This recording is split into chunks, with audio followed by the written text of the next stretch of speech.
Kita tahu sekarang bahwa Tuhan turut bekerja dalam segala sesuatu untuk mendatangkan kebaikan bagi kita yang mengasihi Dia, yaitu bagi kita yang terpanggil sesuai dengan rencana Tuhan. Apapun yang sedang terjadi hari ini, aku mau percaya bahwa segala sesuatu mendatangkan kebaikan bagiku, karena Engkau baik bagiku, Tuhan. Dari semula telah Kau tetapkan hidupku dalam tangan-Mu, dalam rencana-Mu, Tuhan. Rencana indah telah Kau siapkan bagi masa depanku yang penuh harapan. Semua baik, semua baik. Apa yang telah Kau perbuat di dalam hidupku, semua baik, sungguh teramat baik. Kau jadikan hidupku berarti.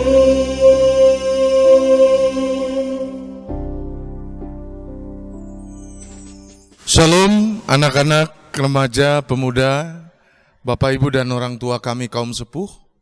Kita akan kembali mendengarkan kesaksian firman Tuhan dan merenungkannya.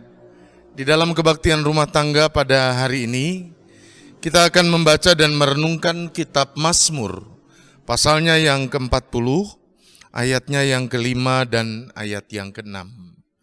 Sebelum kita membaca dan merenungkannya, marilah kita bersatu hati di dalam doa. Bapa kami yang di sorga, kami bersyukur ya Bapa untuk kasih-Mu yang mengizinkan kami menikmati setiap kebaikan dan pemeliharaan Tuhan hari lepas hari, terkhusus dalam hidup rumah tangga kami, di mana tentu ada banyak dinamika terjadi, namun kami melihat dan mengalami bahwa tangan Tuhan selalu menopang kami. Kini kami akan mendengarkan kesaksian firman Tuhan kembali. Biarlah kiranya Engkau menolong kami dengan kuasa Roh Kudus-Mu, sehingga saat ini hati kami boleh mengalami ketenangan. Dan dengan itu maka kami dapat mengalami kuasa firman-Mu yang sanggup mengubahkan hidup kami. Terpuji nama-Mu ya Tuhan, dalam nama Tuhan Yesus kami berdoa. Amin.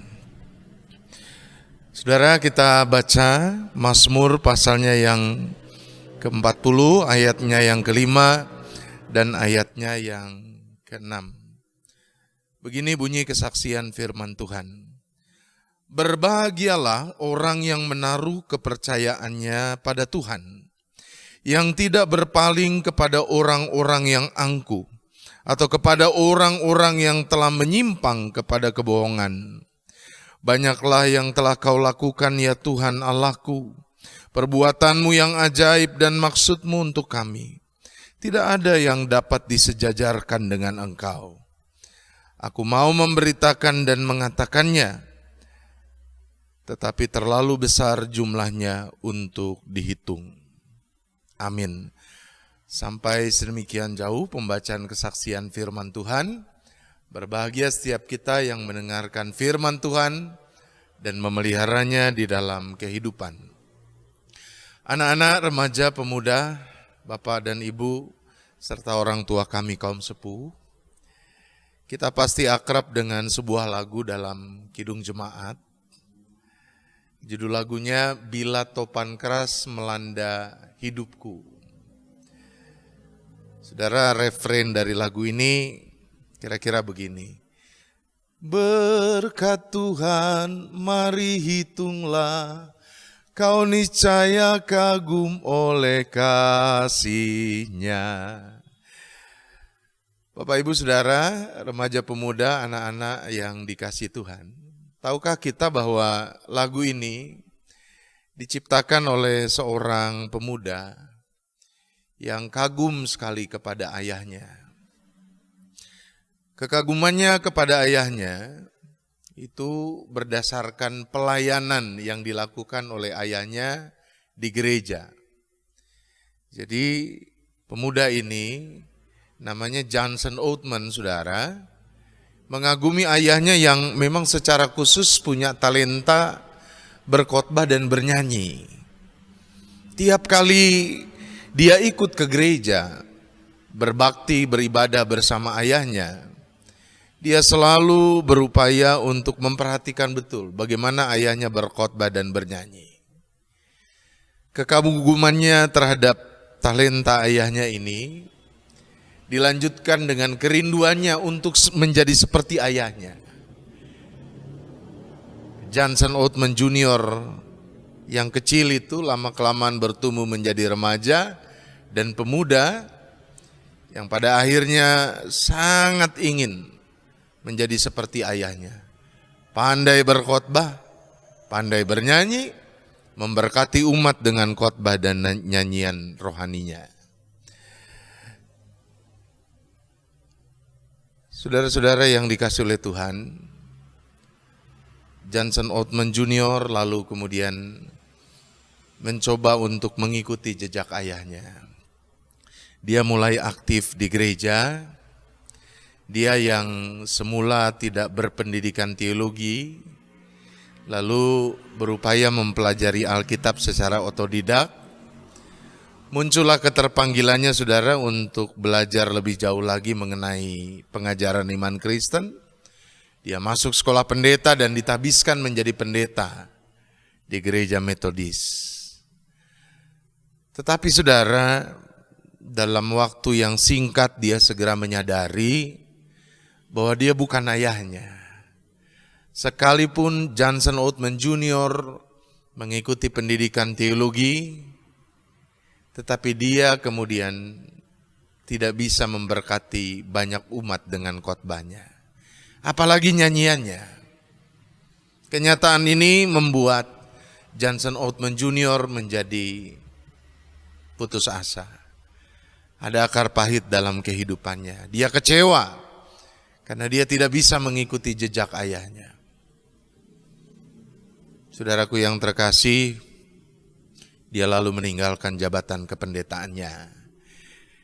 Dia memilih untuk menjadi seorang pebisnis. Dia belajar dari ayahnya. Dia belajar bisnis retail dan uniknya dengan jalan hidup yang baru ini dia mendapatkan kesuksesan. Nah, saudara-saudara, di dalam kesibukannya berbisnis, satu kali dia mencoret-coret kata-kata di atas kertas. Di waktu senggang, waktu istirahatnya dia mencoba membuat puisi. Dan uniknya Allah memberkati talenta itu dalam dirinya. Dia bisa menuangkan hal-hal berkaitan dengan pengalaman imannya dengan puisi. Dia membuat banyak sekali puisi. Dan puisi-puisinya ini indah. Bahkan saudara, puisi-puisi Johnson Oatman Junior menjadi lebih indah ketika puisinya digubah menjadi bentuk nyanyian. Nah, salah satu dari nyanyian yang diciptakan oleh Johnson Oatman Junior yang awalnya adalah puisi adalah lagu tadi. Berkat Tuhan mari hitunglah kau niscaya kagum oleh kasih-Nya. Kidung Jemaat 439, bila kulihat bintang gemerlapan. Saudara, dari kisah hidup Johnson Oatman Junior ini yang mau saya angkat adalah soal bagaimana dalam hidup ini proses terjadi. Allah izinkan kita juga mengalami banyak dinamika. Kesulitan, beban, kekecewaan, kepahitan. Tetapi bagi setiap orang yang kemudian mau tetap setia, mau terus berharap kepada Allah, mau tetap mempercayakan hidupnya pada Allah, menjadikan ketergantungan kepada Allah sebagai yang utama dalam hidupnya, maka Allah akan melawat dengan berkat yang membuat kita heran. Saudara, Johnson Othman Jr. harus melalui proses panjang sampai dia menyadari apa mutiara yang terpendam, yang diberkati Allah yang ada dalam dirinya. Memang bukan seperti ayahnya yang sempat dia kagumi, tapi dengan talenta baru yang dia temukan ini, dia boleh memberkati banyak orang. Saudara tahu dari lagu-lagunya, bila topan keras melanda hidupku, lalu lagu Kudaki Jalan Mulia, banyak orang yang diberkati. Saudaraku yang terkasih, proses hidup mematangkan dia. Hal yang sama juga dialami oleh Daud, saudara, di dalam kehidupannya. Jadi dari Mazmur 40 ini kita bisa melihat dengan jelas bahwa hidup Daud pun ternyata tidak mulus-mulus amat begitu. Ada pergumulan, ada kesulitan, ada kepahitan terjadi. Namun satu hal yang tidak pernah bisa dia lepaskan adalah ketergantungan kepada Allah. Dia selalu bersandar kepada Allah.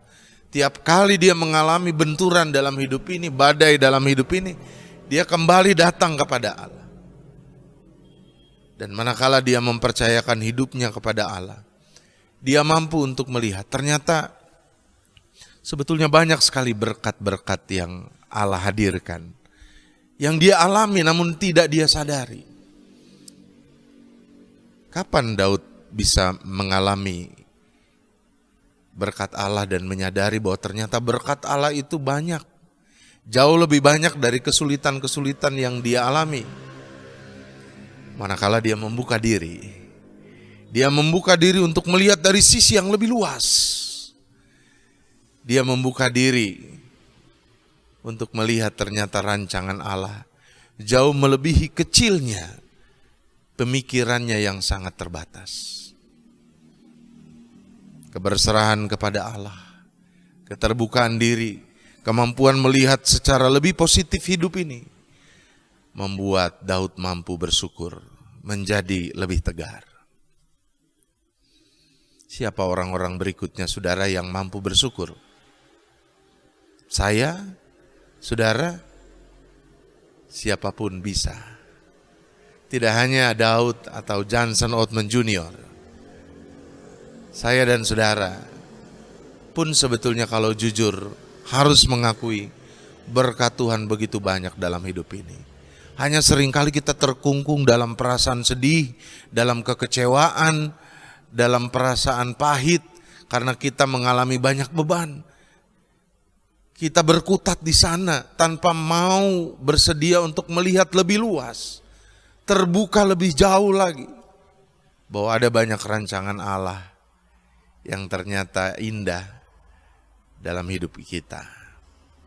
Karenanya Bapak, Ibu, dan saudara-saudara, jujurlah, lihatlah dengan terbuka, mampukanlah diri kita untuk terus-menerus melihat dari sudut pandang yang positif. Dan di sana kita akan mampu melihat keindahan dari karya Allah dalam hidup ini. Terpuji nama-Mu ya Tuhan. Dalam nama Tuhan Yesus, kita sambut firman Tuhan ini sebagai dasar dari ungkapan syukur kita untuk setiap perjalanan hidup kita sampai titik ini. Amin. Mari kita berdoa. Bapa kami yang di sorga, kami bersyukur ya Tuhan untuk cinta kasih-Mu yang menolong kami khususnya di dalam pembacaan dan renungan kesaksian firman Tuhan pada hari ini. Biar kiranya Roh Kudus-Mu tetap membimbing kami, sehingga dalam hidup ini kami mampu melihat lebih terbuka, lebih jujur, lebih luas lagi kehidupan di mana di dalamnya ada banyak karya Tuhan yang indah. Jangan biarkan kami kecewa dan putus asa untuk apa yang Engkau sajikan. Barangkali di awal rasanya tidak nyaman bagi kami. Tapi kalau kami mau tetap setia dan taat, proses terjadi. Dan pada akhirnya Engkau akan membawa kami untuk mengalami kebaikan-Mu yang tidak perlu diragukan lagi keindahannya. Terpuji nama-Mu ya Tuhan, dalam nama Tuhan Yesus kami berdoa. Amin.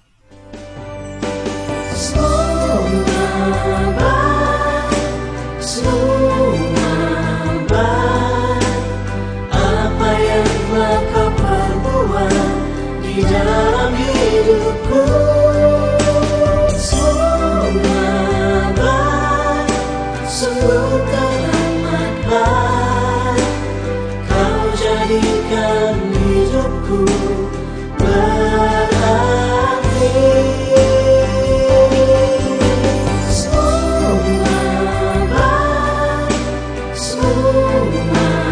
baik, apa yang telah Kau perbuat di dalam